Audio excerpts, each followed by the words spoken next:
Welcome to the complete collection of John Stockton's greatest stories. First and foremost, I want to say a massive thank you to everybody who's been supporting this series thus far. You guys have shown a lot of love, and it's making this a very exciting series to continue on with. If you have missed any of the videos in the series, there is a link down below in the description box and on the screen right now. You can click on that link and it will take you to a playlist that has every episode so far of this series. But today, we're looking at John Stockton's greatest stories. These episodes take a long time to make, with all the editing, finding all the footage, piling all the clips together, piecing it up. It takes a long time to make these videos, so I'd really appreciate it if you guys could help me out just by hitting that like button. It really helps the videos out. If you are new, feel free to hit that subscribe button and don't forget to hit that notification button so you never miss an episode in this series. Lastly, comment down below which player you would like to see next in this series, and without further ado, welcome to the complete collection of John Stockton's greatest stories. I can remember coming into camp and seeing things he was doing. I was like, God, I used to think my point guard was good. I said, God, he's good. If you were starting a franchise today, who's your number one pick out of all the players in the NBA? Well, I'll tell you, you won't believe this, but I like Johnny Stockton. I think he's the most complete person in his position. One of the greatest point guards to ever play the game. I've always said I think John Stockton is the perfect point guard. You can't be fooled by that, real nice face and, that real quiet demeanor. When he stepped on the court, he was out to get you. A guy who probably controlled a team and a game better than anybody I've ever seen. Probably one of the greatest players to ever play the game in his position. His sense of where he was on the floor, his peripheral vision, you'd say, how did he see him? Huh? Oh, he's over there. Boom, he throws the pass over there. You can't teach what John Stockton can see. It's one of those guys, every team wants a guy like John Stockton. John Stockton he's one of the best I ever played against, but those were illegal picks. Let's get that out the way. I played against John since I was 13 years old, and he's a much better outside shooter, much better with the basketball. And when you're talking about, Nash and Stockton, I just think from a toughness standpoint, I don't think there's a comparison. Well, he's the best point guard of all time. When you played against John, I mean, you had to bring your lunch. I mean, there was a toughness about him that he carried that, I don't know if we have anybody in our game today that really brings that to the table.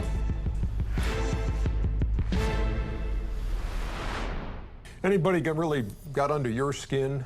No question. Kenny touched on it earlier. You play a playoff series and you go against a guy over and over again. It's inevitable. And we played Utah 2 years in a row, 6 games, so 12 games against John Stockton. John was one of the strongest guards in the league. I don't know if you guys felt that. I got hit by one of them screens. Yeah, he was, but the toughness, the competitiveness, and I have the greatest respect for him. I see him away from the court, love him, great guy. But he was a dirty bastard. Whoa! Dirty bastard. Whoa, Steve Kerr! I'm letting it out. I've never seen a therapist about this. This is my time to let it out. There you go! I can tell you feel better. Take the couch. Playing this day. The tongue is out, full extension. Keith on MJ and Stockton got involved. And Michael looked at Stockton and said, don't do that. And now Stockton comes up and gives it right back to Michael.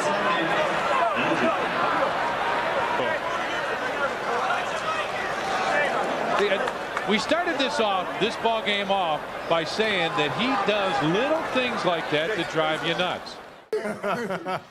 Oh, my God. John was a person that would stretch the boundaries. The PG version of what I said. Am I allowed to say that word on TV? It's already you got it. On NBA TV, you are. You say a lot worse than that. Come on. No, not on NBA TV, I don't.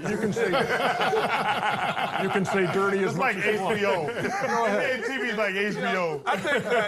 I think that John understood there's a personal space law, and he understood how to invade that. And as a guard, when I'm talking to you, Ernie, I'm going to talk to you here. But John Exactly. He's so comfortable even his Playing mistake. the kind of European way. A little bit closer than you said. You're shooting a jump shot. It's respect that a guy's shooting a jump shot that you can't block it, so you kind of just contest. John made like he could block it, and he'd get under your feet. When you're running out, the ball is out of bounds, he's running out. He'd like this trip that he would do, and all of a sudden the guy would trip and they throw the ball in at the same time, and he'd go down and lay it in. So he had a lot of those type of bastardly moves. The first person that you ran into that like bust your ass, that you knew that was like, man, this shit for real. Like, who was the first person that you ran into and it was like, man, it's a level? John Stockton.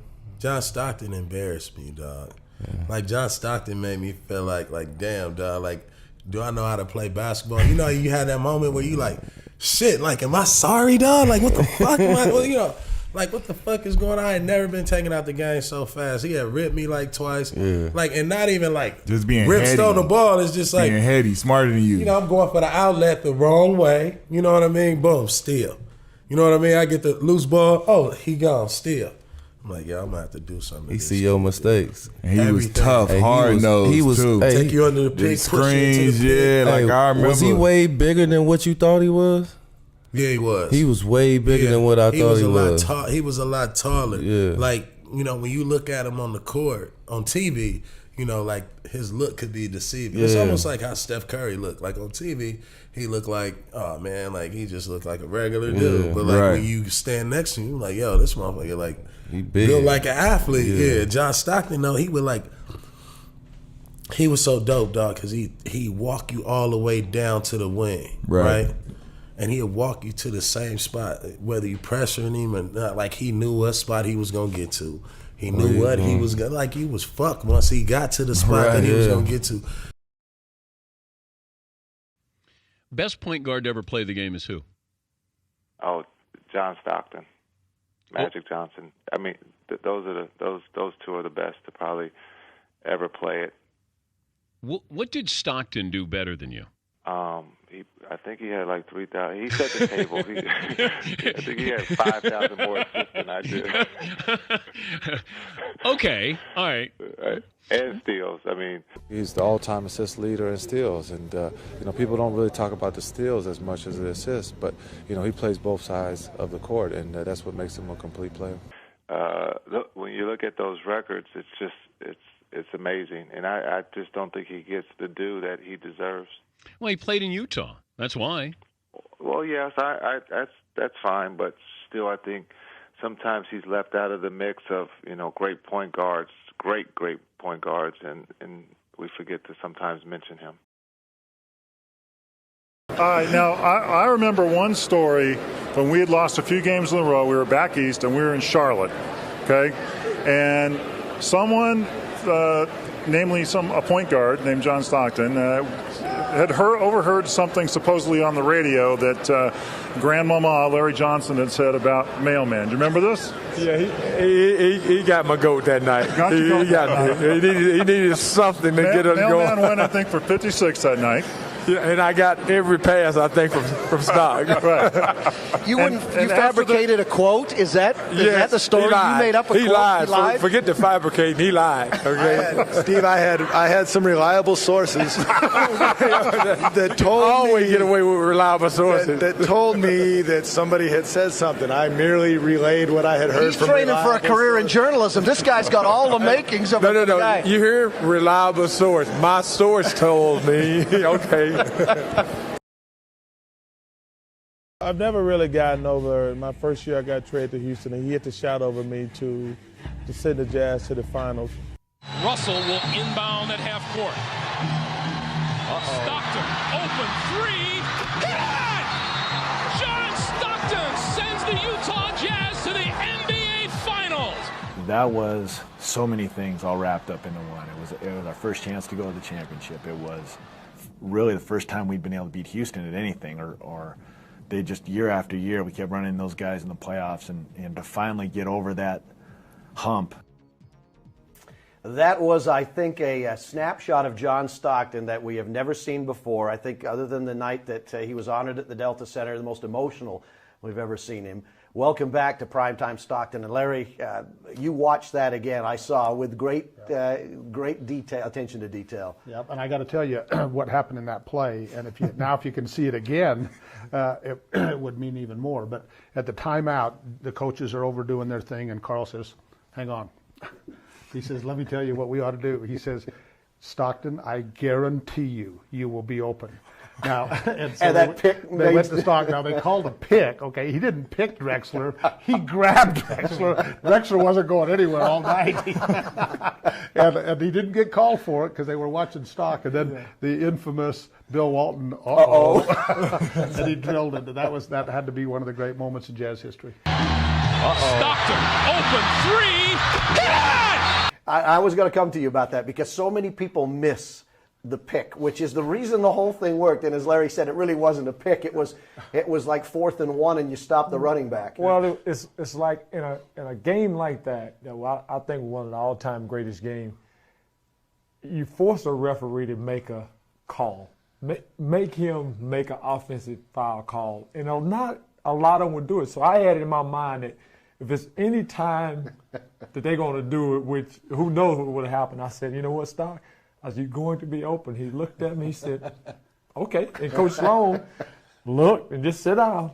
Like, you guys go on and do what you want to do. And I went out there, and it's like, that's the only thing that came to my mind is not just say bear hug him, but hold him and see what happened. And when Stock was so open, when the ball left his hand, I knew it was in. It's just one of those things. So it was like, man, it was unbelievable. Yeah. Most memorable play in your career? Oh, yes. By 4, that play right there. And he had a lot of them, but just that play right there. And I think that's the most excited I've ever seen John. But it's like some of the hits he took in the game for me. And people need to go back and realize half of those points I wouldn't have got unless I was wide open under the basket. But just the intensity and what he brought to the game was just, I don't know, it's just unbelievable. John Stockton was one of the toughest guys I ever played against there. We had a series in the playoffs. It was our first series in Sacramento, and we were playing against Utah, great Karl Malone and Stockton, and I felt that our team was in awe of them. We were younger, and so I told Coach Alderman before the game, I said, on the first play of the game, I'm going to lay Stockton's ass out. And Coach said, "Are you sure?" I said, "Yeah." I said, "Trust me, Coach. It's the first game. We just need to do it. Like, they're prepared for everything that's coming. They don't expect it." I lay him out on the screen. I'm talking about I lay him out, one of the best screens I ever did. Got my shoulder kind of in that head area, too, to kind of make it a little dirty. He pops up off the ground, pats me on the butt, and says, "Nice screen." Do you know how demoralizing that is? You know what I mean? So, yeah, he was one of the toughest guys, and I loved it, too. After that game, we would play him in the playoffs, and I would make rookies wait on the bus, and I would say, "Watch the baddest man in the world pull up." And they're like, "What do you mean?" They think I'm going to talk about, like, his cars and all this. And John Stockton would come to the game, literally in a minivan, pop his kids out, come in there, and bust us up. And he would show up, and he would probably have a plaid shirt on and, jeans or something. His hair parted neatly on the side. He'd be so unassuming. He'd be a guy that they'd probably check his ID in other arenas. Oh, yeah. You even thought he was, coming straight out of Catholic church, one of the kids up there, lighting the candles, or you thought, yeah, he was the valet. You definitely didn't think he was as bad a man as he was, but he knew that, and he knew that being unassuming was part of his swagger. So he knew that, and he used that to his advantage too. And every once in a while, on the bus, we would hear it from the back of the bus coming out. Some cliche that I had, And that guy wasn't ready. When we called on him, we pushed his button, but he wasn't ready. And John could imitate that. Dantley, you're making $1 million a year. Griffith, you're making 500,000, 300,000, 600,000. What's Larry Bird worth? 18 million, 20 million? He's kicking our butts. He was trying to motivate us. We were down by 20, so we went out and lost by 30. A guy who still apparently gets in fights at pickup games, if we can believe what we hear in Spokane, Washington. Well, the thing about Stock, and I have to go back to Coach and Larry, one of the, if not the toughest player I ever played with. Literally, guy used to, when he used to set picks for me, and I felt bad. I knew the ball was coming to me. Every single time he would set a pick, in every game, I would say, God, Stock, be careful. And he looked like, what, you know? And then after the game, his shoulder would be literally swollen. And I just remember a time in training camp where we was going after a loose ball. And, of course, I hit Stock thinking it was somebody else who was picking on Stock during the practice, another guard, because we, you know, had our little thing, and it was Stock. So I hit the wrong guy, and Stock just brushed it off. Like, well, I knew what you meant to do, but he was like one of the toughest guys that I've ever played with. You said that he was the one guy you just could not get under his skin. That you couldn't get under their skin. Were there John guys? Stockton. John Stockton. Really? Could never. How is that? Because John Stockton never said anything to no one. He didn't never say nothing to me. When I go at him and I say something about him, he'll just walk like he didn't see me, like I wasn't even there. He doesn't go out there and play around with the game. He's very serious about it. He's a smart basketball player. You know, everybody say he's dirty, but I think that's wrong. I think that's not a statement for him. I think that Haitian doesn't understand. He goes out and play basketball the way he knows how to play, hard. He always just stayed away from me. He didn't say a thing to me, and it got to me so much because what he did was he just didn't pay attention to me.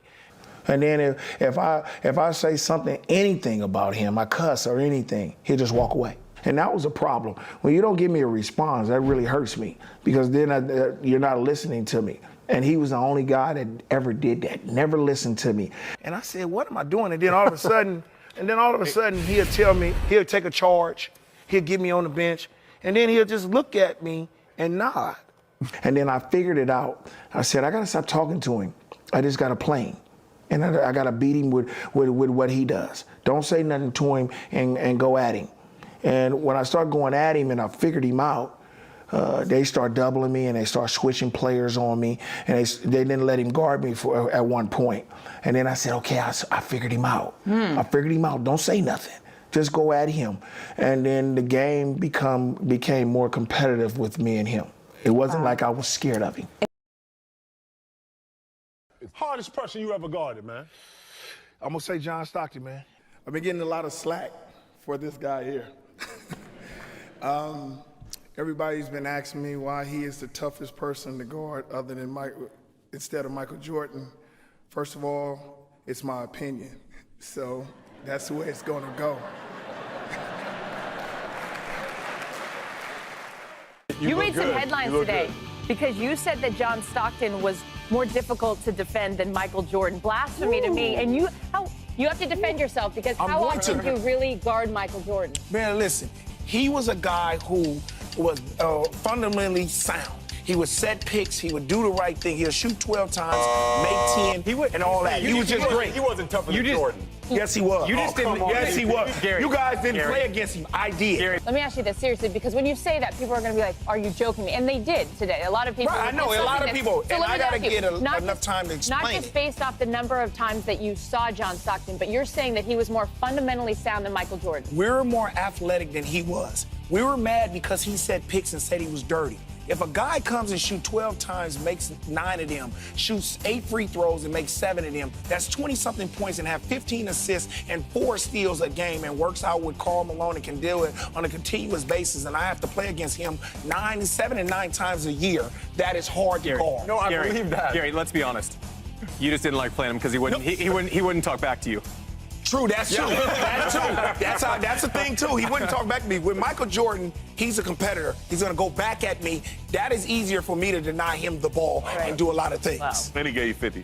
He didn't give me 50. You got to get your stats right, baby. Just a little short story about him. He's the only guy, when I got in the NBA and I wasn't as good as I thought I was going to be for the first 2 years, I watched him. And when I watched him, he's a player that all kids should watch right now. I might have been more athletic than he was, but he did it the same way every night. Every night. For a guy, for him to only play 32 minutes, come in and shoot the ball 12 times, make 9 or 10 of them shots, shoot 8 free throws and make 7 of them, and then have 15 assists and 4 steals. That's the reason why he's the hardest person I ever had to guard, and that's why I respect him very much.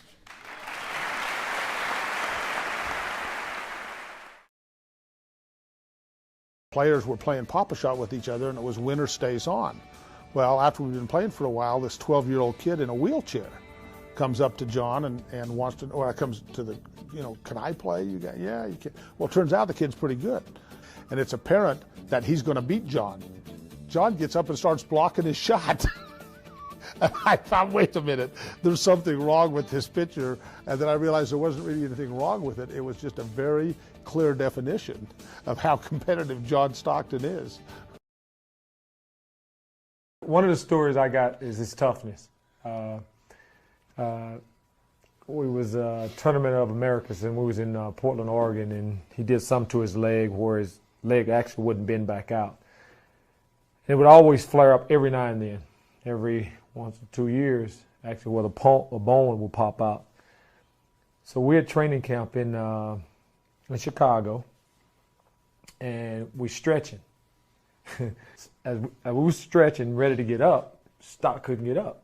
So he looked over at me and say, so of course I knew what it was. So he called a trainer over, the trainer from Miami, and he said, look, you need to pull on this really hard and it'll pop back in. Well, this guy here wanted no liability at all. So I watched as he did it himself. When he went to the Olympics, he had a broken fibula, and a lot of players, it would have been a way to cop out. I made the Olympic team, but I broke my leg or something. But he continued to compete. There are a lot of great players in this league, but somehow they seem to get injured or miss games. And John Stockton, you pretty much can pencil in 82 games every year, and you know what you're going to get. And it doesn't matter if he's banged up, if he's sore, if he's hurt. You know he's going to be there. You know he's going to play the minutes, and you know he's going to produce. He shouldn't have played a number of games, and he was hurt sometimes so bad that I wouldn't even get eye contact with him in the game. I'd just say, how you doing? Oh, I'm fine. I'm ready to play. Never use excuses. I've seen him, with a little nagging injury here, a little nagging injury there, and right at game time I say, are you ready to go? Yep. And that has been John Stockton's greatest stories. If you enjoyed the video, I'd really appreciate if you guys could hit that like button. It really helps the channel out. If you enjoyed this video and you'd like to see more, be sure to hit that subscribe button and the notification button so you never miss an episode of this series. Comment down below which player you'd like to see next, and here are 2 episodes of this series you might enjoy. With that said, I am out. Peace.